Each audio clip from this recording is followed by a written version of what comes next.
नमस्कार, सत श्री अकाल, आदाब। कैसे हो आप सब। आज का जो टॉपिक है हम पढ़ने वाले हैं शब्द विचार। क्या है? शब्द विचार। मैंने पहले बताया था आपको, उसके बाद में चर्चा करेंगे थोड़ी सी, लेकिन पहले चर्चा कर लेते हैं शब्द की परिभाषा। शब्द की क्या है? शब्द की यही है कि दो या दो से अधिक वर्णों के सहयोग से, लिख रहा हूँ मैं, दो या दो से अधिक वर्णों के सहयोग से बना सार्थक शब्द। ठीक है ना, समझ में आ गई बात? यानी कि दो या दो से अधिक वर्ण चाहिए उसके अंदर, तभी जाकर के क्या बनेगा? शब्द बनेगा। ये आप सभी जानते हैं। लेकिन इससे पहले कल भी चर्चा की थी, परसों भी की थी, आज फिर कर रहा हूं। भाषाओं की जननी कौन है? संस्कृत। सबसे पहले यानी कि संस्कृत आई। संस्कृत के बाद में वैदिक, और वैदिक के बाद में लौकिक, और लौकिक के बाद में पाली। देखो, संस्कृत, वैदिक, लौकिक और पाली। उसके बाद में प्राकृत, इसके बाद में अपभ्रंश, और इसके बाद में आई थी मित्रों शौरसेनी, माफ कीजिएगा, शौरसेनी।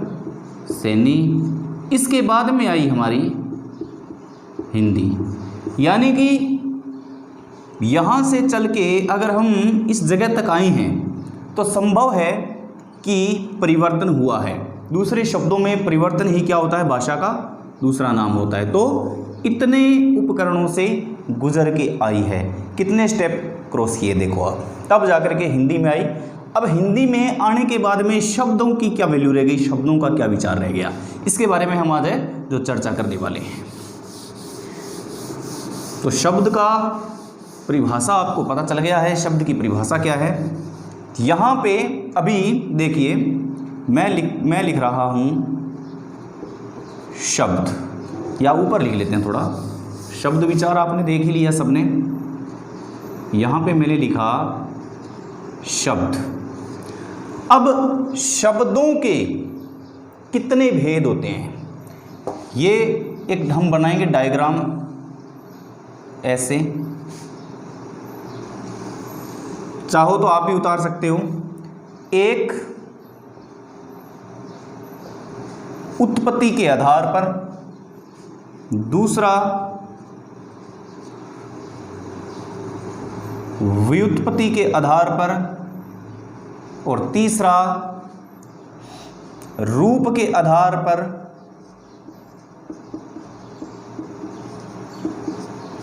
और चौथा अर्थ के आधार पर।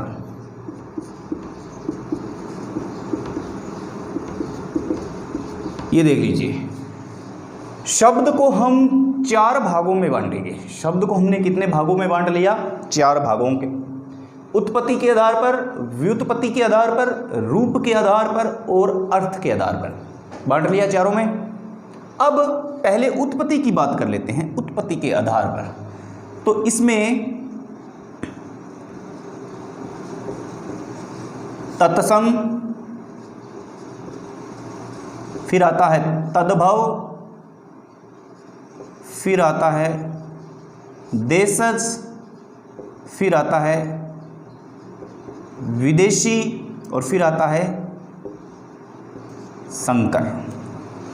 अब बहुत सी बुक है, बहुत से ऐसे आपको उपकरण मिल जाएंगे जिसके अंदर उत्पत्ति के आधार पर चार भागों में बांटा जाएगा, तत्सम, तद्भव, देशज, विदेशी। लेकिन संकर की कोई बात नहीं करता है। संकर महत्वपूर्ण है। अब आपके घर के पास रहने वाला संकर कितना महत्वपूर्ण है ये आप जानो, लेकिन जो यहाँ पे जो संकर है ये बहुत महत्वपूर्ण है। इसके बारे में हम बाद में चर्चा करेंगे।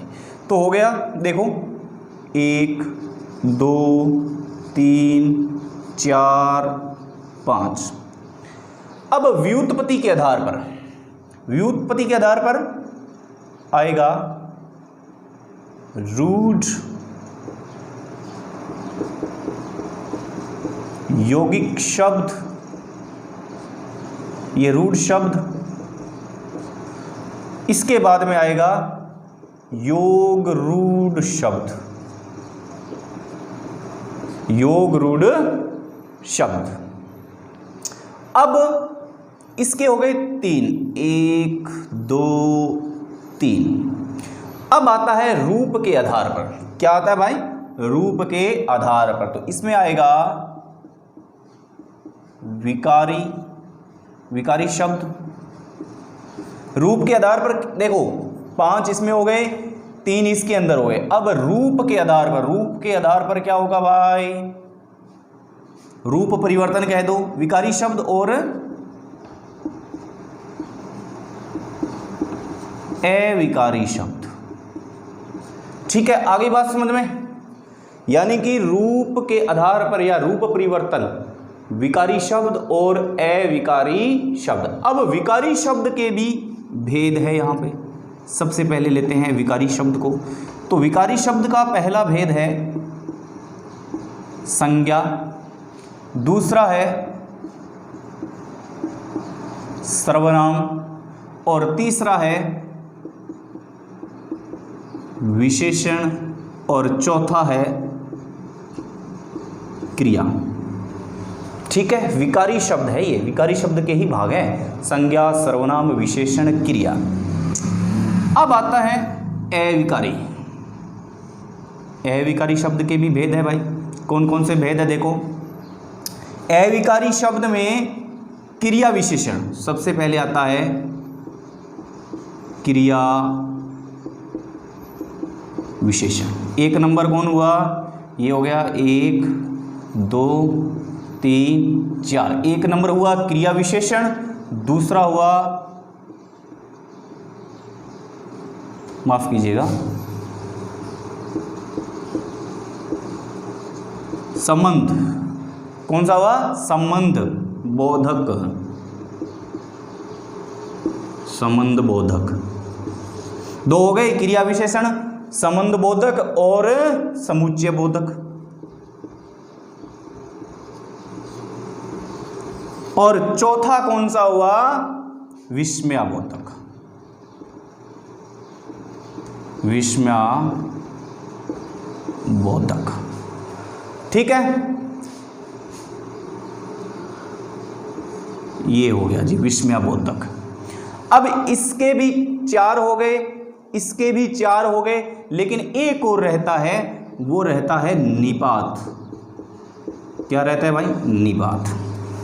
अब हम ये कंप्लीट हो गया हमारा। अब हम आते हैं अर्थ के आधार पर। तो अर्थ के आधार पर भाइयों एक है एकार्थी। कौन है भाई? एकार्थी। दूसरा है पर्यायवाची, तीसरा है विलोम और चौथा है युग्म और फिर शब्द समूह और भिन्नार्थक और समूहवाची। 1 2 3 4 5 6 और 7। ये अपना डायग्राम है। अब आप इसका स्क्रीनशॉट ले लो, तब तक मैं थोड़ा जलपान ग्रहण कर लेता हूँ।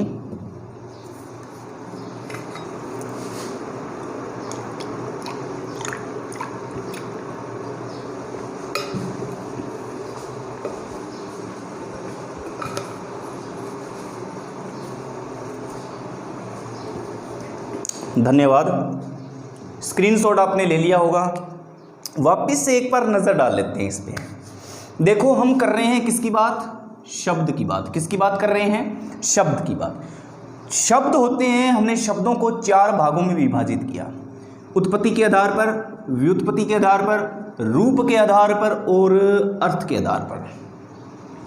उत्पत्ति के आधार पर मित्रों, आप अंडरलाइन कर लो, स्क्रीनशॉट ले लो। अगर जिसने भी स्क्रीनशॉट नहीं लिया है आप स्क्रीनशॉट ले सकते हो, इसके बाद में आप अपनी नोटबुक में इसको उतार सकते हो। बहुत मेहनत लगती है इस डायग्राम को बनाने में। अगर इस प्रकार से डायग्राम बना लिया तो आप इसको याद कर सकते हो फटाफट, और अगर ऐसे नहीं किया तो याद नहीं कर सकते हो, क्योंकि मुझे भी याद करने में बड़ी समस्या हुई थी। जब मैंने याद किया इसको तो क्रम से सजा कर याद किया, बहुत सा सहयोग लिया, मदद ली, तब जाकर के ये मुझे याद हुआ और आज है जो आपके सामने मैंने लिख दिया। तो आप भी कर सकते हो, इसका स्क्रीनशॉट ले लो और उसके बाद में इसको आप अपनी बुक के अंदर सजा लो।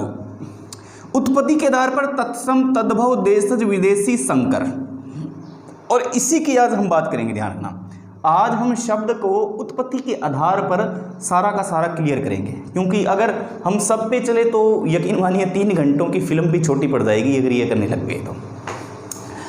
इसके बाद में व्युत्पत्ति, रूढ़ शब्द, यौगिक शब्द और योग रूढ़ शब्द, ठीक है।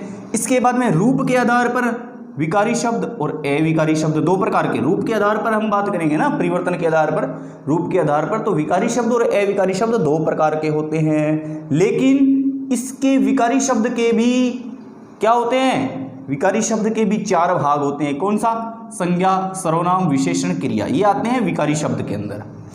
अविकारी शब्द के अंदर क्रिया विशेषण, संबंध बोधक, समुच्चय, विस्मयबोधक, निपात, कितने प्रकार के हो गए? अविकारी के अंदर 5 प्रकार के हो गए। अब आप कहोगे भी विकारी किसको कहते हैं, अविकारी किसको कहते हैं, तो इस पर हम जब चर्चा करेंगे ना तब इसका डेफिनेशन आपको पूरा का पूरा डेफिनेशन दूंगा। अगर मैं सब पे अगर परिभाषित करने लगा तो फिर यकीन मानिए यहाँ से हम आगे ही नहीं बढ़ पाएंगे, आज की सारी रामायण यहीं खत्म हो जाएगी। इसलिए वही चलना अच्छा रहता है जिसमें टॉपिक वाइज कदमों के अनुसार चला जाता है। तो आज हमने पहला कदम यहाँ रखा है, सारे के सारे कदम रख लिए हैं, सारे कदमों के बारे में आपको जानकारी दे दी है, इसमें कोई संशय नहीं है और संशयात्मक स्थिति होनी भी नहीं चाहिए। लेकिन पहले हम ये करेंगे, इसके बाद में हम ये करेंगे, उसके बाद में रूप के आधार पर आएंगे, फिर विकारी शब्द को कंप्लीट करेंगे, विकारी शब्द को कंप्लीट करने के बाद में अविकारी शब्द को भी कंप्लीट करेंगे, और अर्थ के आधार पे हम इनको बाद में कंप्लीट करेंगे। तो हम नंबर वाइज चलेंगे। अर्थ के आधार पर हुआ एकार्थी, पर्यायवाची, विलोम शब्द, युग्म शब्द, शब्द समूह, भिन्नार्थक और समूहवाची शब्द, ये सारे के सारे हुए। अब इसका फिर से मैं कह रहा हूँ, बार बार कह रहा हूँ आपको कि आप इसका स्क्रीनशॉट ले सकते हो मित्रों। ये स्क्रीनशॉट ले लोगे तो उसके बाद में आप कभी भी इसको लिख सकते हो। Yes, keep it on script, yes, screenshot ले लो। आप ले लिया, उम्मीद करता हूँ आपने ले लिया होगा। फिर आता है देखो अपने सबसे पहले मैंने बात कर ली भाषा शब्द की, कि शब्द का निर्माण हुआ कैसे, शब्द कहते किसको हैं। तो भाई शब्द का जो परिभाषा है, शब्द की परिभाषा आप अच्छे से जानते हैं, शब्द बनता कैसे है। जैसे क प्लस ल, ये है क प्लस ल, ठीक है ना। अब ये बना कैसे, ये देखो। अब ये अगर हम इसको कर दें कि ये बन गया कल, ठीक है, लेकिन यहाँ पे अगर इसको सही ढंग से करना चाहें तो इसको कैसे करेंगे, देखो का प्लस आ प्लस ला प्लस आ, का धन अ धन ल धन अ, तब इन दोनों को बनाया का और इन दोनों को बनाया ल। अब 50% लोग यहाँ पे इस कन्फ्यूजन में रहते हैं कि इस ए को यहाँ आना चाहिए या नहीं आना चाहिए। तो मेरा मानना है कि यहाँ पे लें तो कोई नुकसान नहीं होगा। अगर कोई बुक्स वाला या कोई पेपर वाला इतना जाके मतलब इतना गहरा जाके विचार नहीं करेगा, ना हमसे उसको पूछने की कोई फुर्सत पड़ी है कि भाई इसके अंत में हम ए जोड़ें कि नहीं जोड़ें। अगर फिर भी क्वेश्चन आ जाए तो हम यहाँ पे जोड़ेंगे, क्योंकि शुद्ध रूप यही होता है, ठीक है ना। बात आगे समझ में। तो हम बात कर रहे थे शब्द, शब्द कैसे बना, क धन ल, क्या बना कल, कल का सार्थक अर्थ निकल रहा है, वेरी गुड। अब देखिए, बात सुनिए। अब ये है कि 1, 2 या 2 से अधिक वर्णों के सहयोग से बनकर बना गया सार्थक शब्द, सार्थक यानी कि अर्थ वाला शब्द क्या कहलाता है, शब्द कहलाता है। निर्थक भी होता है जिसका कोई अर्थ नहीं हो, जैसे टल, टल क्या है, कुछ नहीं है, टल क्या है, कुछ नहीं है, इसको शब्द कहेंगे लेकिन ये निर्थक है, सार्थक नहीं है। बात आ गई समझ में। तो ये यहाँ पे था। अब मैंने जैसे कि पहले ही मैंने आपको कहा सब भाषाओं की जननी, एक बार फिर से दोहरा रहा हूँ, संस्कृत। संस्कृत के बाद में लौकिक, माफ कीजिएगा वैदिक, वैदिक ये इसी भाषा के रूप हैं। उसके बाद में लौकिक, संस्कृत भाषा में से ही निकली है दो भाषा, संस्कृत को दो भाषाओं में बांटा गया है, वैदिक और लौकिक, लेकिन सबसे पहले आई संस्कृत, संस्कृत के बाद वैदिक, वैदिक के बाद में लौकिक, या ऊपर नीचे भी ले सकते हो इसको, लौकिक पहले कर सकते हो, वैदिक बाद में कर सकते हो, इससे कोई खास फर्क पड़ने वाला नहीं है। इसके बाद में आई पाली, इसके बाद में पाली के बाद में कौन सी आई थी?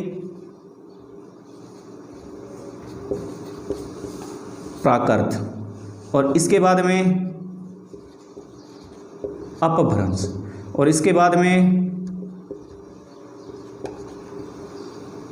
शौर्षणी, और इसके बाद में निकल करके आई हिंदी। पाली, प्राकृत, अपभ्रंश, शौर्षणी और हिंदी। तो यहाँ तक का कालक्रम है जो चला है पूरा का पूरा भाषा का, ठीक है ना। ये इसका स्क्रीनशॉट लेना चाहो तो ले सकते हो।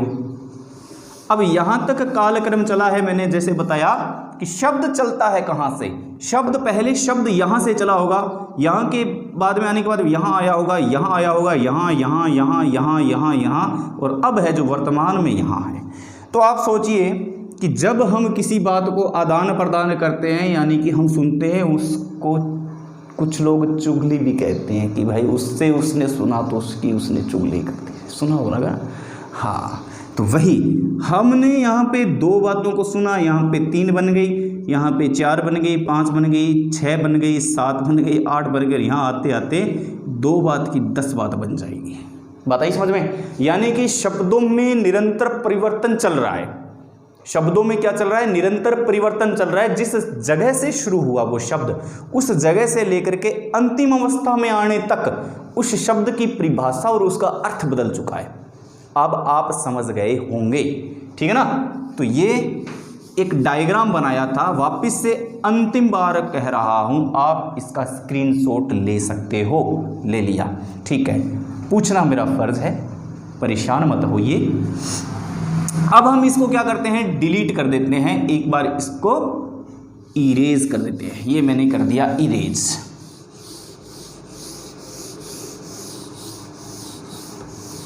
ये लीजिए जी, इरेज कर दिया। अब हम इसको इरेज करेंगे नहीं। इसको इरेज इसलिए नहीं करेंगे क्योंकि उत्पत्ति के आधार पे अब हम हैं जो समझ रहे हैं, ठीक है ना। उत्पत्ति के आधार पर अब हम समझ रहे हैं। सबसे पहला जो आता है हमारा, वो आता है तत्सम। क्या आता है भाई? तत्सम। क्या आता है? तत्सम। यानी कि ये कैसे बना, देखो इसका क्या बना, तत् प्लस सम। सम का मतलब क्या होता है? समान। तत्त का मतलब वही। समझ में आ गई ना बात? यानी कि वही, समान, एक समान, संस्कृत का है। यानी कि इसमें कोई चेंजिंग नहीं हुए। जो शब्द पहले बोले जा रहे थे वो आज भी बोले जा रहे हैं, ज्यों के त्यों बोले जा रहे हैं, ठीक है। जैसे तत्सम में आम्र बोला जाता था, बोला जाता है अक्षी। उसके बाद में अग्नि, अगन कह दो, अग्नि कह दो, एक ही बात है। अंधकार, ठीक है, अग्नि भी कह सकते हैं और अग्नि भी कह सकते हैं, कोई दिक्कत नहीं है। अग्नि भी कह सकते हैं, इसको अग्नि भी कह सकते हैं। 3 ले लेते हैं, आपको ज़्यादा समझ में आएगा। अग्नि को करना चाहो तो कर सकते हो, अदरवाइज ऐसी कोई समस्या नहीं है। अग्नि भी कह सकते हैं, अग्नि भी कह सकते हैं, दोनों में कोई खास फर्क नहीं है। ये तत्सम, यानी कि इसका मतलब है कि जो पहले भी यही बोला जाता था, आज भी संस्कृत के अंदर यही बोला जाता है। यानी कि इसके अंदर कोई बदलाव नहीं हुआ। आम्र, अक्षी, अंधकार, 3 ही शब्द उठाए हैं मैंने, ध्यान रखना। यहाँ पे 3 शब्दों के माध्यम से आप समझ सकते हो। और आप ये मत सोचना कि मैं आपको इन 3 शब्दों के साथ छोड़े जा रहा हूँ। हम बात करेंगे सभी शब्दों के बारे में, तत्सम, तद्भव, देशज, विदेशी, शंकर। इनकी एक स्पेशल सीरीज बनाऊंगा मैं, एक दिन स्पेशल सीरीज बनाऊंगा, तब जाकर के आपको पूरा का पूरा समझ में आ जाएगा। सारे के सारे शब्द है इसके अंदर समाहित हो जाएंगे। लेकिन आज हम केवल और केवल मात्र समझ रहे हैं, ठीक है ना। तो आम्र, अक्षी, अंधकार, ये तत्सम जो जैसे थे वैसे पड़े हैं, इसमें कोई बदलाव नहीं किया गया है। आम्र के अंदर भी, अक्षी के अंदर भी, अंधकार के अंदर भी। अब आता है तद्भव। क्या आता है भाई? दूसरा तद्भव। तद्भव के अंदर क्या किया गया? यानी कि तद्भव के अंदर थोड़ा सा बदलाव किया गया, इस शब्द के अंदर से इसके अंदर आने तक इसमें थोड़ा सा बदलाव हो गया, बदल चुका है, चेंजिंग, यानी कि स्थिति है जो पूरी की पूरी चेंज हो चुकी है। तो तद्भव के अंदर क्या रहा भाई, देखो आम्र बन गया आम और अक्षी बन गया आंख, यानी कि हिंदी के अंदर आते आते परिवर्तन हो गया। और यहाँ पे अंधकार है तो क्या हो जाएगा, अंधेरा, और अगर अग्नि का करना चाहो तो हो जाएगा आग। बात आ गई समझ में। ये देखिए अब इनकी क्या स्थिति थी और अब इनकी क्या स्थिति है, ये आप खुद देख लीजिए, ये देख लीजिए ये कितना परिवर्तन हुआ है, ये भी कितना परिवर्तन हुआ है, ये भी कितना परिवर्तन हुआ है, आप खुद देख लीजिए। आम्र था पहले, आम्र से आम हुआ, ठीक है, अक्षी था, अक्षी से आंख हुआ, अंधकार, अंधकार से क्या हुआ, अंधेरा।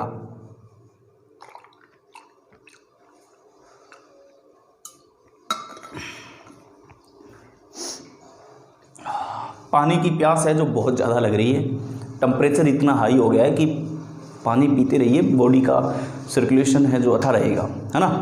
पानी है, हाँ पानी पी लीजिए, मैं ब्रेक ले लेता हूँ या फिर वीडियो को पुश कर सकते हैं आप, हाँ ठीक है। तो आम्र अक्षी अंधकार, ये चेंज हुआ, आम में अक्षी हुआ, आंख में अंधकार हुआ, अंधेरे में। ये रहा तत्सम का और तद्भव का, समझ में आ गई ना बात आपको, तत्सम और तद्भव। अब ये तत्सम क्लियर हो चुका है, तद्भव क्लियर हो चुका है, इसके अर्थ मैंने आपको बता दिए हैं, मतलब मैंने बता दिया है। अब आते हैं देशज के अंदर, किसके अंदर आते हैं, 3 नंबर है हमारा देशज। देशज शब्द कौन से होते हैं, यानी कि ऐसे शब्द जिनका हमें पता न हो, ऐसे शब्द जिनका हमें पता न हो कि इन शब्दों की उत्पत्ति कहाँ से हुई है, पता ही नहीं है कि ये शब्द आया कहाँ से, कौन सी भाषा से आया है, कोई मालूम नहीं है, इसका कोई भी पता नहीं है कौन सी भाषा से है, किधर से आया है, लेकिन हमारी भाषा में, हमारी बोलचाल में अक्सर ये शब्द हम बोल रहे हैं और अक्सर हम ये शब्द सुन रहे हैं, तो वो होते हैं देशज शब्द। जैसे कुछ बता देता हूँ, लोटा, लोटा सुना है, कहाँ से आया कुछ पता नहीं, खाट,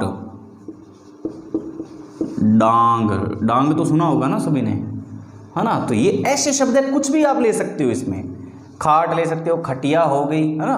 तो ये शब्द का पता नहीं है कि कहाँ से आया है शब्द, कोई भी पता नहीं है शब्द का, यानी कि शब्द को मतलब कहाँ से लिया गया है। देखिए शब्द की कोई, हम कह सकते हैं इसको कि पता ही नहीं है कि शब्द आया कहाँ से है, मतलब उत्पत्ति तो हुई है लेकिन उत्पत्ति कहाँ से हुई है, किस जगह से हुई है, ये हमें पता नहीं है। वही शब्द जो आम बोलचाल भाषा में हम पढ़ते हैं, बात आ गई ना समझ में। बहुत से ऐसे शब्द हैं, ले सकते हो आप, है ना। खिचड़ी, कहाँ से आई खिचड़ी, खिचड़ी का भी कोई पता नहीं है। तो इस तरीके से आप कई भी शब्द है जो देशज शब्द ले सकते हो। जैसे एक मैं यहाँ पे आपकी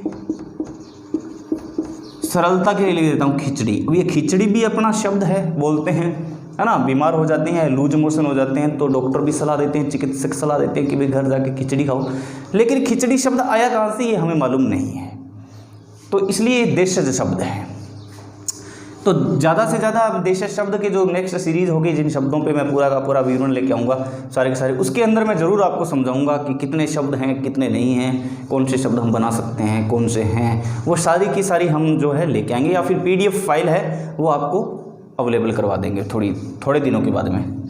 अब इसके बाद में आता है हमारा, क्या आता है भाई, विदेशी। अब ये है हमारे पास विदेशी। अब विदेशी शब्द क्या है, बाहर से आया गया है, अंग्रेजी से, फारसी से, उर्दू से, ये विदेशी शब्द है, यहाँ के नहीं है। तो उसमें से एक है अदा। एक क्या है, अदा, आखिर, फिर ले लेते हैं अजब, आदत। ये सारे के सारे क्या है, विदेशी शब्द है, यानी कि दूसरी भाषाओं से लिया गया ये शब्द है। बात आ गई समझ में, अदा, आखिर, अजब, आदत। अब इसका मतलब ये है कि ये हमारे यहाँ नहीं है। विदेश का मतलब ही क्या होता है, बाहर से आना, विदेश, अपने देश को छोड़ करके दूसरा देश, बता कि समझ में। तो ये उस वक्त की बात है जिस वक्त संस्कृत भाषा का प्रचलन था। सब भाषाओं की जननी संस्कृत है, ये अच्छे से पढ़ चुके हैं, बहुत अच्छे से पढ़ा चुका हूँ मैं। तो ये विदेशी भाषा है, यानी कि विदेशी विदेशों से लिया गया शब्द। आगे बात समझ में, ये इसमें कोई डाउट नहीं है, कोई दिक्कत नहीं है आपको। हम अब बात करते हैं संकर, यहाँ पे कर लेते हैं संकर की बात। संकर, मैं कतई आपके घर के पास जो शंकर रह रहा है उसकी बात नहीं कर रहा हूँ मैं। एक शंकर एक शब्द है, एक प्रकार का शब्द होता है। शंकर एक प्रकार का प्रकार होता है, उस शंकर की बात कर रहा हूँ, है ना। कहीं आप आवाज़ लगा लो, करे ओ शंकर इधर आ, तेरे बारे में बात हो रही है, तो उसके बारे में कतई बात नहीं हो रही है भाई, इस शंकर की बात हो रही है। इस शंकर का क्या मतलब होता है? दोगला। क्या मतलब होता है? दोगला। अब आप कहोगे कि सर आप तो हमारे वाले शंकर को पता नहीं क्या क्या कह रहे हो। तो भाई उस शंकर की बात नहीं कर रहा हूँ, मैं पहले भी कह चुका हूँ। उस शंकर में ये वाला लगता है, इसमें मैंने ये वाला लगाया है, तो शंकर का मतलब होता है दोगला। वो आप वाला दोगला है नहीं है, यह मैं नहीं जानता। बात आ गई समझ में। तो इसका मतलब होता है दोगला। कैसे? बता देता हूँ। दो भाषाओं के मेल से कोई शब्द जब तैयार होता है तो वो संकर कहलाता है। क्या कहलाता है? संकर। जैसे वृषगांठ, वृष और गांठ दो भाषाओं का मेल है। आपकी आसानी के लिए एक और लिख देता हूं, जैसे रेलगाड़ी। रेल है जो इंग्लिश का है, गाड़ी है जो हिंदी का है। बात आ गई ना समझ में। ये है अंग्रेजी भाषा का और ये है हिंदी भाषा का। ये अंग्रेजी का है और ये हिंदी का है, इसलिए ये दोगला यानी कि दो भाषाओं से जो बनता है वो शंकर कहलाता है। तो आज हमने बहुत सी बातें पढ़ी है, ध्यान रखना। वापस से दोहरा देता हूँ, और इसका स्क्रीनशॉट लेना चाहो तो आप स्क्रीनशॉट ले सकते हो, इसका बेशक ले सकते हो। मैं वापस अपनी बात को दोहरा रहा हूँ। उत्पत्ति के आधार पर तत्सम, तद्भव, देशज, विदेशी, संकर, 5 प्रकार के, ठीक है ना। शब्द होते हैं कितने प्रकार के? 4 प्रकार के शब्द होते हैं। उत्पत्ति के आधार पर, व्युत्पत्ति के आधार पर, रूप परिवर्तन के आधार पर और अर्थ के आधार पर। हमने पहले बात कर चुकी है। अगर स्क्रीनशॉट लिया है तो आपको पता लग जाएगा, स्क्रीनशॉट नहीं लिया तो बैक जाकर के वापस से स्क्रीनशॉट ले सकते हो। और ये मैं आखिरी बार बोल रहा हूँ आपको, है ना, क्योंकि समय है जो ज़्यादा हो चुका है। अब हमने क्या किया, यहाँ पे इनको पढ़ लिया अच्छे से। अब आते हैं तत्सम के अंदर आए तो तत्सम, तद्भव, विदेशी और देशज, संकर को हमने क्या कर लिया? क्लियर कर लिया। ये मैटर है जो क्लोज हो गया, क्लियर हो गया मैटर। अब हम बात करते हैं किसकी? इसके अंदर व्युत्पत्ति के आधार पर। व्युत्पत्ति की जब बात आई थी तो 1 नंबर आया था रूढ़, 2 नंबर आया था यौगिक रूढ़ और 3 नंबर आया था योग रूढ़ शब्द, ठीक है ना। बात आ गई ना समझ में। इसके बाद में हमने बात की थी रूप परिवर्तन के आधार पर विकारी और अविकारी। क्या किया था भाई? विकारी और अविकारी। विकारी के अंदर कौन से शब्द थे भाई? विकारी के अंदर संज्ञा, सर्वनाम, विशेषण और क्रिया। और उसके बाद में अविकारी के अंदर क्रिया, विशेषण, संबंध बोधक और समुच्चय और विस्मय बोधक और निपात। बात आ गई समझ में। Very good. तो इसके बाद में हमने जो बात की थी रूप परिवर्तन होगी अर्थ के आधार पर। अर्थ के आधार पर बात की थी तो वह था एकार्थी, अनेकार्थी, पर्यायवाची, विलोम, युग्म, शब्द समूह और समूहवाची और भिन्नार्थक। ये सारे के सारे हमने यहाँ पे एक चैप्टर बनाया था, उसके अंदर आपको ये समझ में आ चुका है, ठीक है ना। तो अब हमने पूरा का पूरा जो मैटर है इसके बारे में मैं वापस से बोल रहा हूँ कि पूरा मैटर है। इस मैटर को हम आराम से डिक्लेयर करेंगे, कोई दिक्कत वाली बात नहीं है। लेकिन नेक्स्ट सीरीज आएगी, इसके अंदर हम आराम से बात करेंगे और उसके अंदर आपको बता दिया जाएगा। लेकिन इससे पहले आपको उत्पत्ति के आधार पे हमने यहाँ पे किए थे 5 प्रकार, तत्सम, तद्भव, देशज, विदेशी और संकर, जिसके अंदर हम तत्सम कर चुके हैं। तत्सम का अर्थ होता है जो पहले था वो आज भी है, यानी कि उसमें कोई परिवर्तन नहीं हुआ है, उसी भाषा का रूप है। आम्र और अक्षी और अंधकार मैंने बताया आपको। फिर मैंने बताया तद्भव। तद्भव के अंदर क्या हुआ? आम्र से निकल करके क्या आया? आम आया। तो अब आम्र से बन के अगर आम बना है तो आप समझ लो कि इस तत्सम के साथ छेड़छाड़ हुई है और इसके अंदर आकर के वो बैठ गया है, यानी कि उसका रूप परिवर्तन हुआ है।